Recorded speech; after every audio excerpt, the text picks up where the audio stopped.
أيام حرب الخليج، وكان عندنا نزول في المظلات. أنا كنت الجيش، نزول مظلي.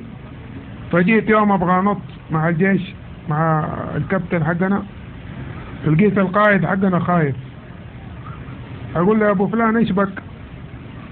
قال لي يا أخي أمس أمي رأت رؤيا إني حنط والمظلة حقي ما حتنفك. قلت له يا أخي هذا حلم ما هو رؤيا، وعشان يفسد الحلم خذ مظلتي وأعطيني مظلتك. لبست مظلتي وقلت له نط قبلي يلا. نط، فك المظلة انفكت. نطيت بعده فكيت المظلة ما راضية تنفك. أسحب الاستبنة وما راضي ينسحب. نزلت مهوي من جنب القائد. هذا يناديني القائد يقول لي عبد الله فين رايح؟ قلت له رايح اتفاهم مع امك.